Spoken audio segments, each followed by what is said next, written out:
Every businessman knows that money is spiritual. Every businessman, every great businessman knows that money is spiritual. It is only you who does not know. That's why you have not made money.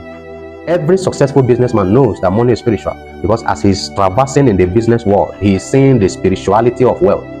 He knows how wealth comes. He knows some things, some habits that affect wealth.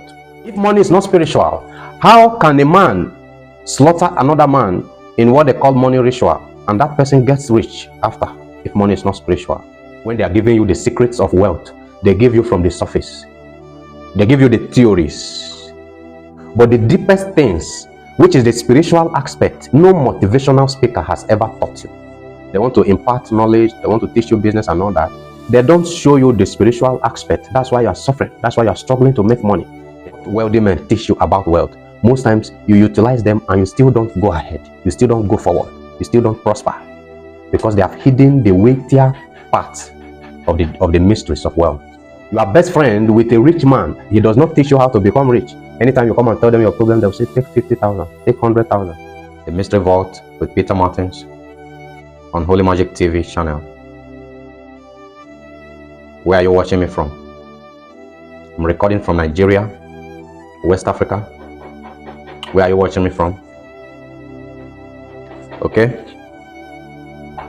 Please kindly subscribe and hit the notification bell to get notified of every update, every video posted on this program and on this channel, Holy Magic Television.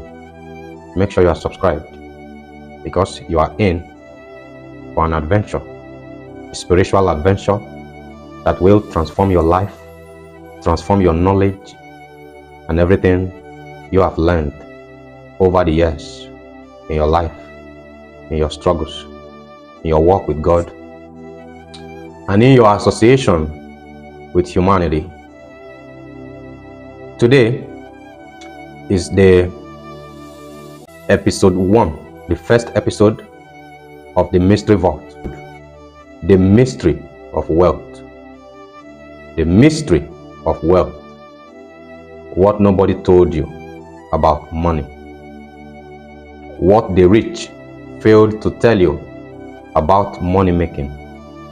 Let's dig, let's demystify, let's unravel, let's unveil the mysteries of wealth and money making from all angles, from all perspectives, whichever part of the world you are watching from. We shall demystify riches. What is riches? What is life?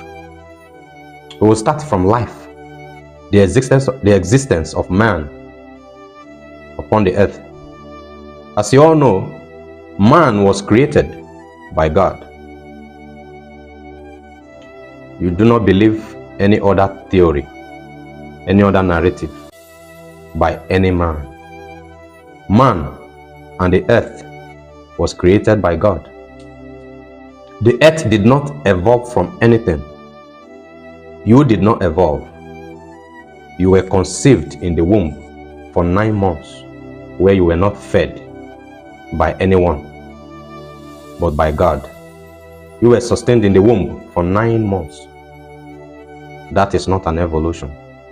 If the earth evolved as you were told, then everything should still be evolving. When you want to give birth, you just go through the evolution procedure and a new child evolves. Nothing evolves today. Everything is created. Everything is being created. We will not dwell on that argument. So the earth was created by God according to the oldest book in history, which is the Holy Bible. In the Garden of Eden, God created man and woman, placed them in the garden, which was in this earth, and say, man, do not walk before you eat. Do not walk before you eat. Have dominion over the works of my hands. While man and woman were living in the garden, they were approached by Satan. But what many failed to tell you is what actually transpired between man and Satan. You were told that an apple was eaten, blah, blah, blah. No apple was eaten. No apple was eaten. Man conspired with Satan. Adam and Eve conspired with Satan. Satan brought a proposal to Adam and Eve because there were some functions of dominion and authority placed within man by God that Satan needed to further his course, his quest to overthrow God and become God. Something he had always wanted. Something which led him into the battle for the throne, which happened in heaven as it was recorded by the Bible.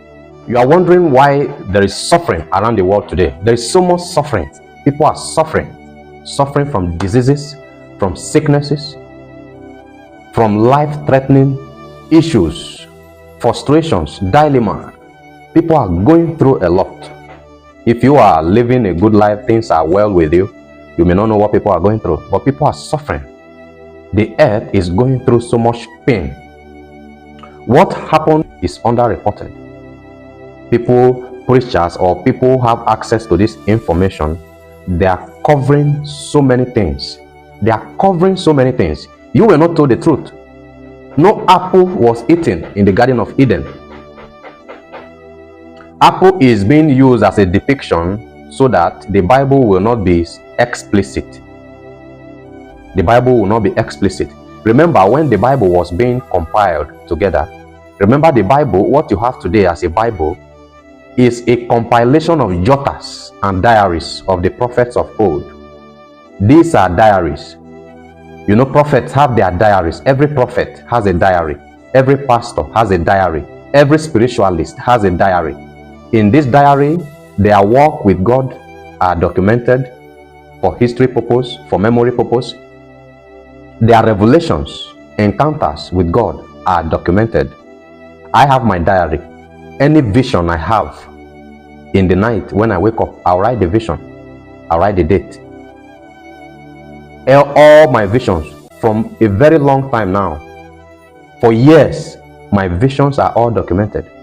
And I remember all the important visions I've had. So the prophets of old had their diaries where they jotted down, important encounters, revelations. They jotted them. They wrote down things.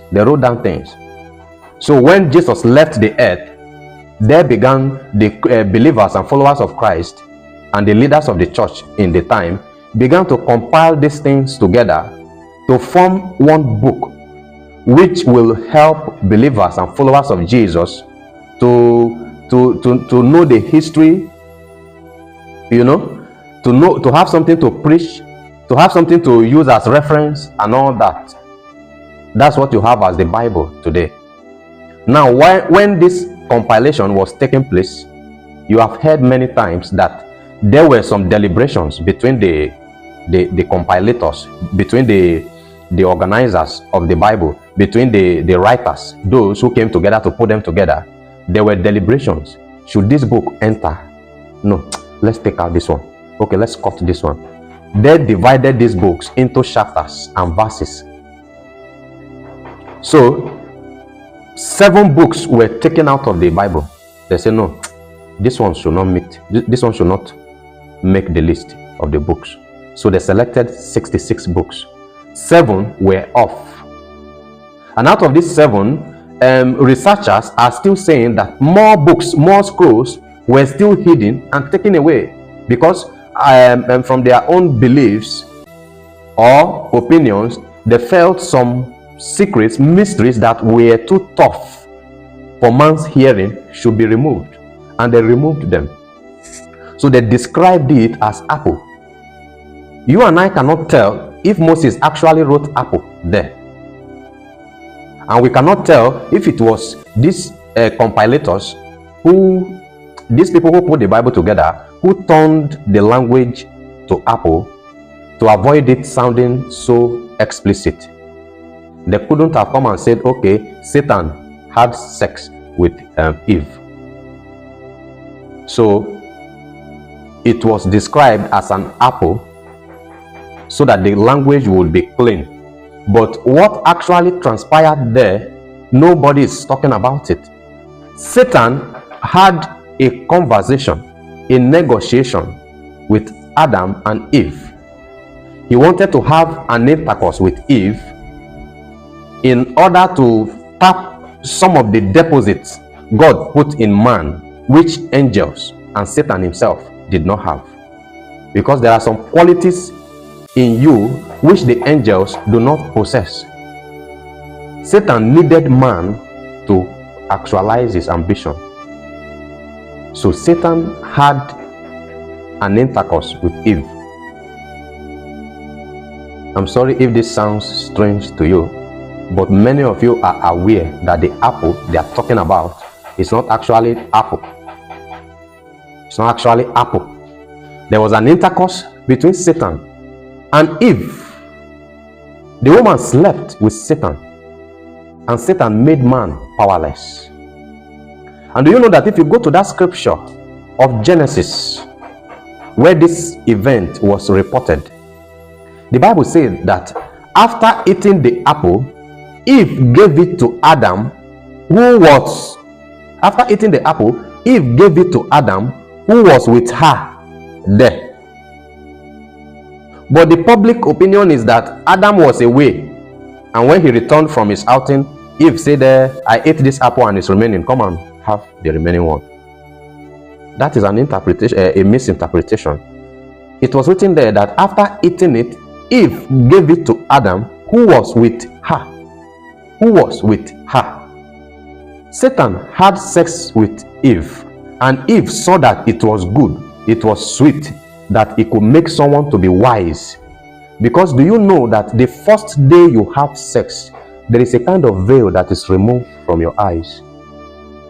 Did you have that experience?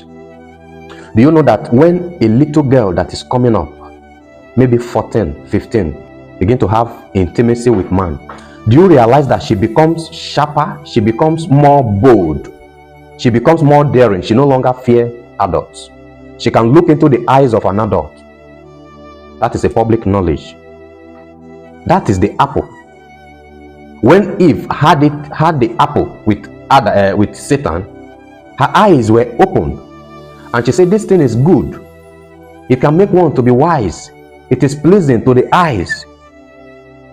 And then what happened? She did it with Adam too. She had the same apple with Adam and Satan on the spot. That was the abomination, and that was the genesis of the problem of mankind. So when God came, they became ashamed. Now fast forward now, the curses of Adam and Eve are still binding on you and I today. They say that once you are born again, the new Adam, which is Jesus, has taken away your sins, and you have become a new creation. That's very true. I do not debate that. That's very true. But the truthfulness of that sentence, of that context of Christ taking away your sins, has limitations. How does it have limitations? The curses that God placed upon man is not taken away even if you become born again. How do I know? God cursed man. See, man, I put you in the garden, and I commanded you not to work or labor, but have, eat and drink whatever you like. Have dominion over all my works. But you did not appreciate that, and you connived with Satan to dethrone me. Now you will till the ground, out of your sweat shall you eat. The ground is cursed for your sake. Let's read that chapter of the Bible. Genesis chapter 3. Eve replied to Satan. He said, but of the fruit of the tree which is in the midst of the garden, God has said, you shall not eat of it, neither shall you touch it, lest you die. That fruit in the midst of the garden, in the center of the garden, is the woman's privacy. It's in the center of the garden. Do not eat it. And the serpent said unto the woman, You shall not surely die. For God does know that in the day you eat thereof, then your eyes shall be opened. You shall be as gods, knowing good and evil. You know, a child, when a child is growing up from the infant age, the child knows nothing, knows no good and evil. That's why children can see spirits. From age 4, from age 3, let's say from age 3 below, children can see spirits. But as they continue to grow and continue to know good and evil, when the seed of Adam and Eve begins to manifest in them, which is inborn already, because the flesh has been corrupted, they lose their ability to see spirits. When you have a little child like 1 year old, 9 months old, when spirits enter your house, they can see them. Some of the times that your children are crying uncontrollably, whatever you do, they are crying, they don't want to take breast, they don't want to take anything. Some of them, they are seeing evil spirits that have come into the house to hurt you, and they are crying because they are helpless. Sometimes it happens in the midnight. Your child will just wake up from sleep and start crying seriously. They start crying because they see spirits. It's okay. And when the woman saw that the tree was good for food, and that it was pleasant to the eyes, and a tree to be desired to make one wise, she took of the fruit thereof and did eat. You know that angels have private parts too. They have manhoods. Spirits have manhoods, the same way men have. You know that angels had sexual intimacy with humans. It's in the book of Genesis, but the detail is not there. The detail of that activity I'm going to give you in another episode. How angels, over 200 angels, how they had intimacy with men and gave birth to children. It was mentioned in the book of Genesis, but not in detail. We'll go there. When the woman saw the tree, that's the tree of Satan. When she saw the tree, when Satan showed her the tree, and she saw everything and admired it, then Satan gave it to her to eat, and they both ate each other. She took of the fruit thereof and did eat, and gave unto her husband with her. So the husband was not away, the husband was there, and he did eat. But Satan had the first intercourse with woman. Adam, your own wife, another man, a beast, first lay with your wife before you. That was the abomination that was committed in the Garden of Eden. So when Adam witnessed Satan did it with his wife, then Eve confirmed to Adam that it was very good, and then they both had it too, and their both eyes were opened.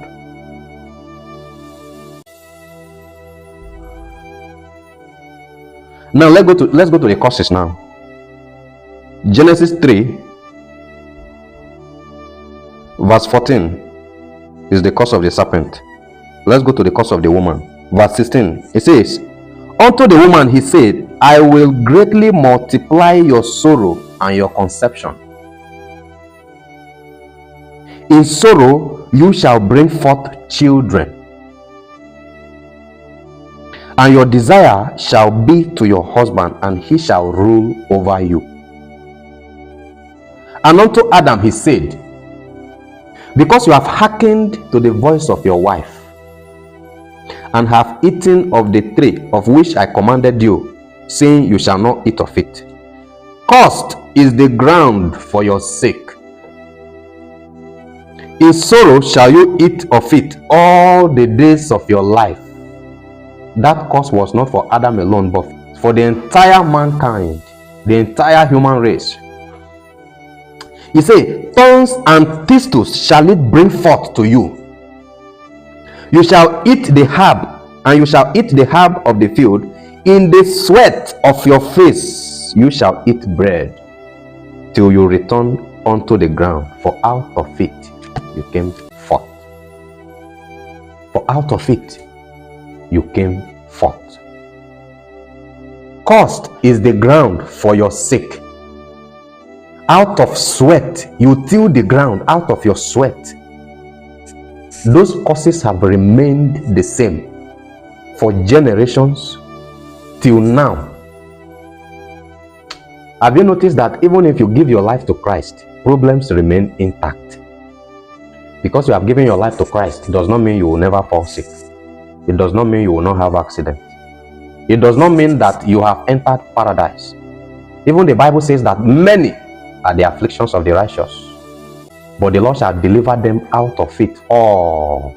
These are trial moments. So when you give your life to Christ, your problems are given a new name. It's no longer causes, it becomes the afflictions of the righteous. But giving your life to Christ does not exonerate you from the causes of Adam. Why do I say so? You give your life to Christ, and the curse that was laid upon Eve, that the sorrow is multiplied while giving birth, it remains the same. Even if you are a pastor as a woman or a prophetess, you still feel the pain in labor, and that was the cause in Genesis. So I am telling you experientially, from the experience of mankind, and even from experience in working with God and studying through the scriptures, that your problems are not taken away just because you have accepted Christ, but you are given the grace which others may not have. You are given the grace to go through them. Then, after paying your price in Christ, your price of wilderness experience and trials, then God can place you in a place of rest where you stay above your afflictions, where you stay above the afflictions of mankind. It does not mean that when you know Christ, you will still continue to suffer till death, but you will not be free from trials. You will continue to go through trials. All the great men of God around the world, they still have pains they are dealing with. They have internal pains they are dealing with. They have worrisome conditions they are dealing with. Nobody is free from this curse. If you are free from the curse, now show me. When you give your life to Christ, you stop working to eat, food started coming from heaven. Or when you give your life to Christ, you no longer go through labor pain. Labor pain is still there. The struggles of man to sweat and the ground is cursed for your sake, the causes are still effective till tomorrow. So the number one cause of man's suffering is this curse of Adam. The curse of Adam is still very relevant and actively active today. So the ground is cursed. The ground is cursed because of Adam. So now you have to till the ground in sweat before you can eat bread. That is the number one cause of man's suffering today. Now, how can you overcome this torture, this torment, this suffering? How can you overcome?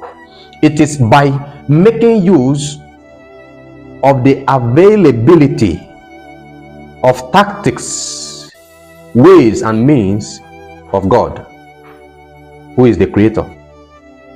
The only person who can command and approve your becoming wealthy is still the maker of your life. And I'll prove it to you. And I'll prove it to you. Money is spiritual. Life is spiritual. Everything around you is spiritual. You have heard it over and over again that the spiritual controls the physical. Now, demystifying wealth, the secrets of wealth.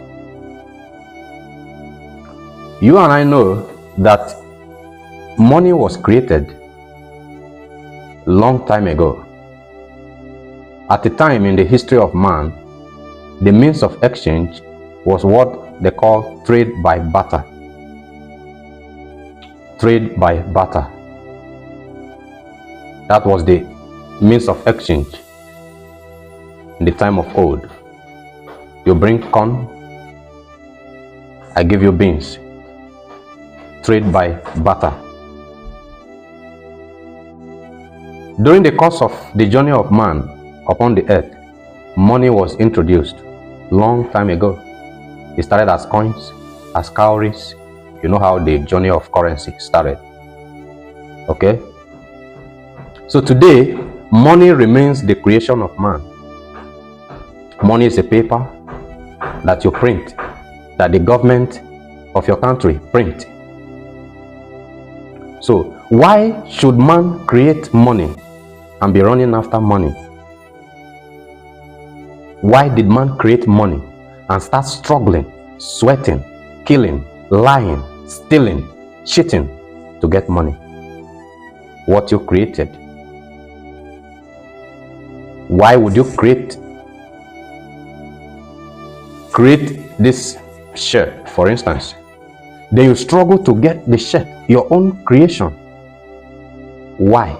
Because money has been spiritualized. The heavens rule over the earth, and even down under the earth, the entire universe is controlled by the powers in the heavens. Whatever is considered powerful under the sun is spiritualized. God takes control of anything that will make man powerful. God is steadily monitoring the steps of man. Every time he's checking up on you. What are they up to? What are they manufacturing now? What research is man onto?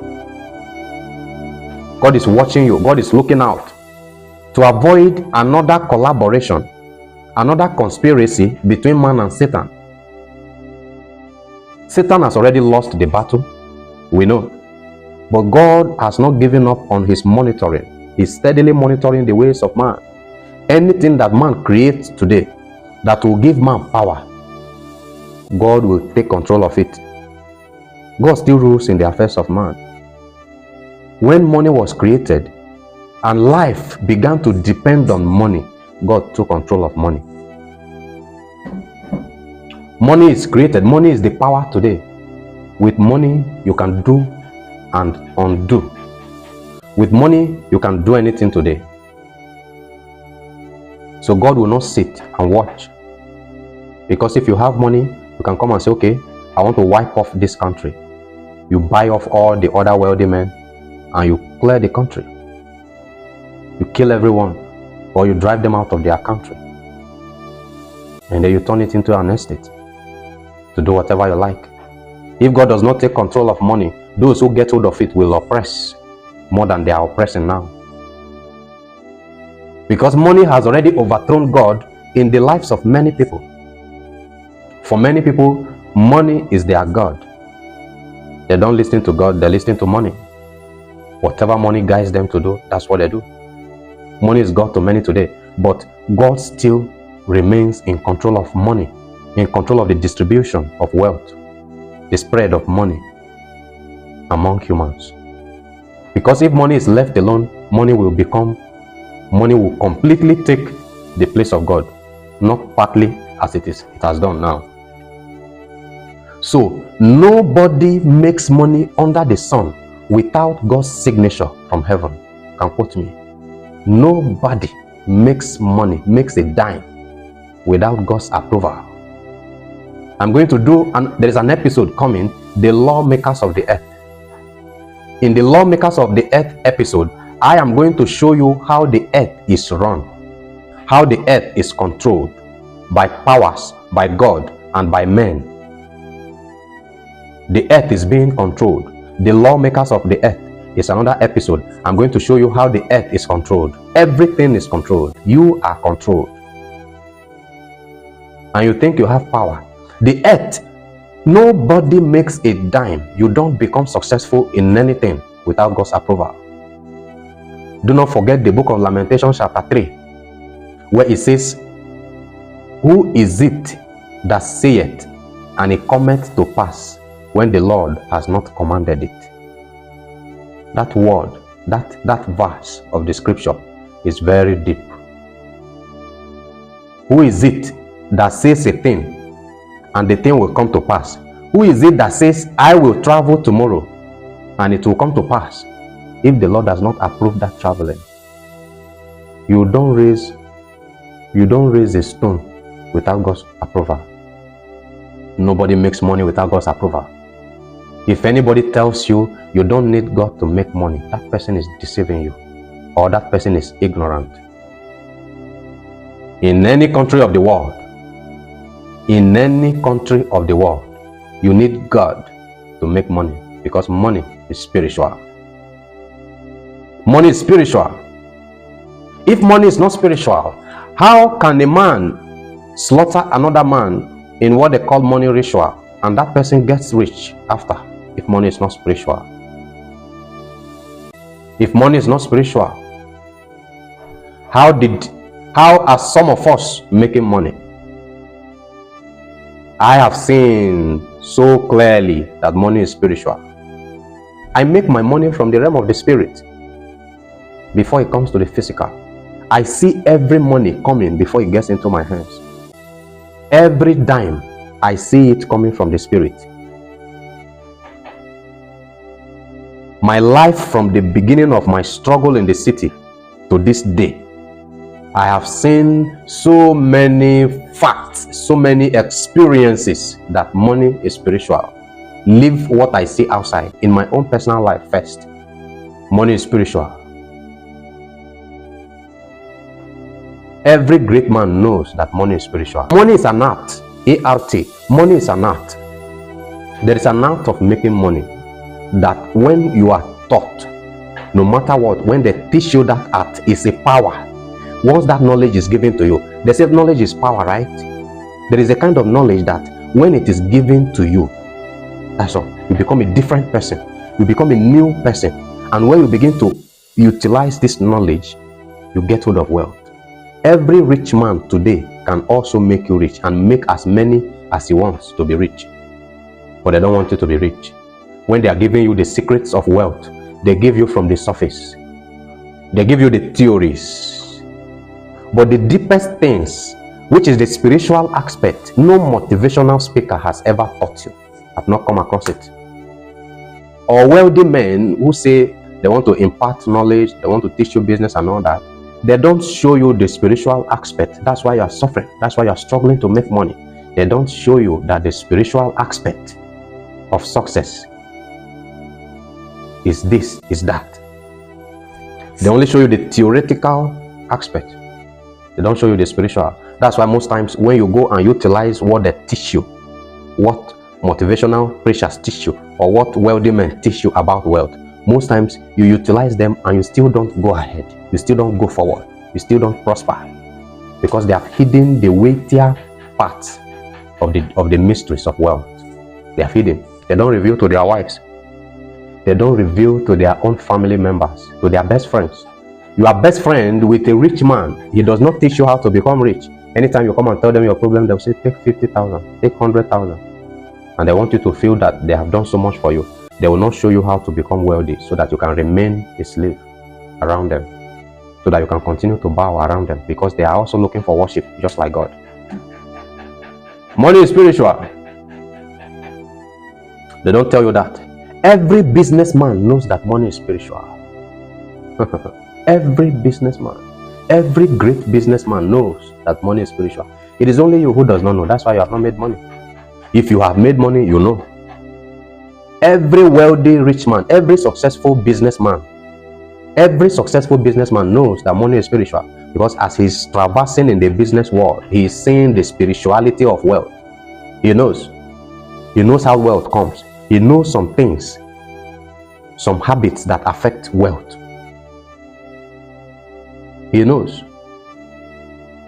I know a certain rich man, anytime he's embarking on a serious project, he's married with children. Anytime he's embarking on a serious project, he used to womanize. But anytime he has a serious project, he will not go near any woman. He will not go near any woman aside his wife, until he gets hold of what he's looking for. When he gets hold of it, then he will go and do whatever he wants to do. He knows that money is spiritual.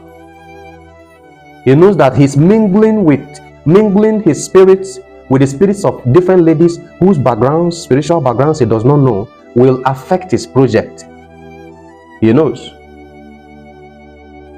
In Africa, they used to think that people of the Western world are not spiritual. They are more spiritual than you.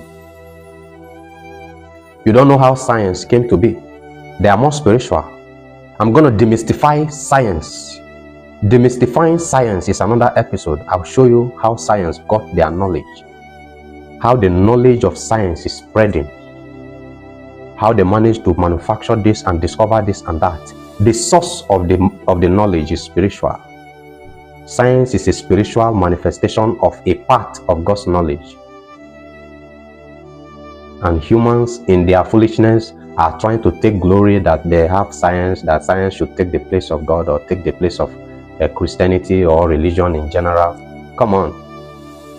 Science is a manifestation of God's knowledge, which was given wrongly out, which was released to man. And every knowledge that has entered the ear or the mind of a man, even if that man dies, that knowledge has entered mankind. The knowledge will still come out of another human being.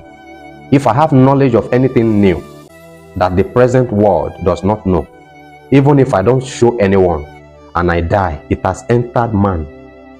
My children can come out and somehow they'll just get an idea and go and actualize that. Another person can be in another country and still have that idea because it has entered man. That's why you don't teach your children how to lie. You don't teach them how to steal. It comes out of them because sin had entered man through Adam and Eve. The sins of immorality that is spreading around the earth today entered the earth through Adam and Eve. It has entered inside man. So when you give birth to a little child, at 5, they lie. At 3, at 4, a child of 4 years old lies. Say, no, I'm not the one that took it. Oh, mommy, I'm not the one that stole it. Mommy, I'm not the one that touched it. You don't teach them lying. They have not even started going to school, so you will not say they were taught from school. You don't teach them lying. And the children that are even coming up today, they are more knowledgeable, more smarter, more fast in learning. It's inborn. We're going to deal with that, demystifying science on the mystery vault. It was the relationship of Satan and Eve that produced Cain. I'm sure you are aware of that. The intercourse that Satan had with Eve was what produced Cain. The first child of Adam was not fathered by Adam, but Satan. That's why Apostle Paul said that Cain was of the evil one. Cain, who was of the evil one. Cain was fathered by Satan. And that's why I say Cain first manifested the sin of killing, of murder on the earth. The first person to commit murder was Cain. That's the first son of Satan, and the only human son that Satan gave birth to was Cain. And the descendants of Cain are still spread upon the earth today. This is where man's problem began from.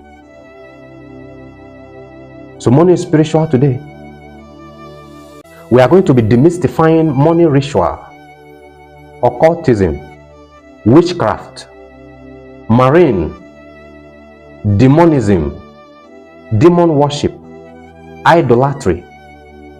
All these powers I've mentioned can make you rich because money is spiritual. There is nothing physical about money aside the appearance of money. Every other thing is spiritual. You may be struggling to become wealthy because you have not discovered the spirituality of wealth. God can make you rich.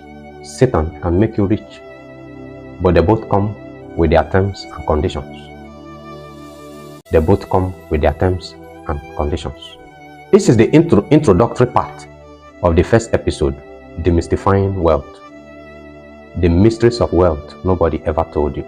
What the rich don't tell you about wealth. This is the first episode, and this is the introductory episode.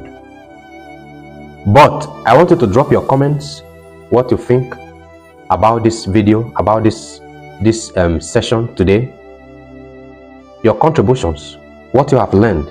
If you have similar experiences, knowledge that you want to share, I want you to drop them in the comment section.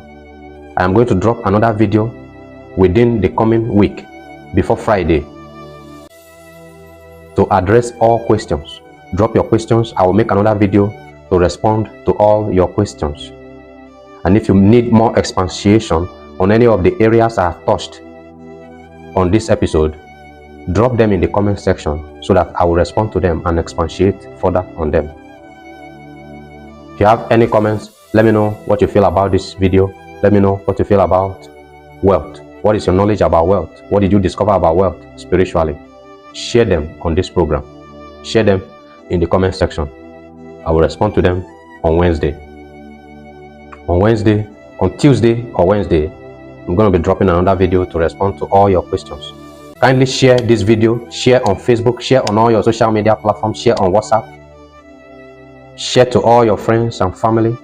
Let them come up and learn one or two, and also share their knowledge and experiences with us. Let us know where you are watching from. Which country are you watching from? Which city are you watching from? Let us know where you are watching from and what you think about this program. In the next video, we will be going further the art of making money, the different means of making money, occultism, witchcraft, marine, idolatry, the different powers through which men make their money. I'm going to be showing you how the wealthy men of the earth that you know how they made their money. I'm going to be showing you. Those who think are not spiritual and are rich, I'm going to be showing you how they got rich. I'm going to be showing you the factors of spirituality that made them rich. I'm going to be showing you all that in the next chapter of this same episode, The Mysteries of Wealth. Hey guys, we have come to the end of today's video, The Mystery Vault on Holy Magic TV, Holy Magic Television on YouTube. Subscribe and hit the notification bell. Join us on the next chapter of this episode on Friday by 5 p.m. as we demystify further wealth. We demystify wealth further. On Friday, on the next episode, we are going to be demystifying the different means of making money, the different ways that men get their wealth. I'm going to be showing you how the richest men of the earth made their money, how the rich figures, the wealthy figures, the popular wealthy men that you know around the world, I'm going to be showing you how they made their money and the spiritual factors that contributed to their making money. Thank you. My name is Peter Martins, the Music Oracle.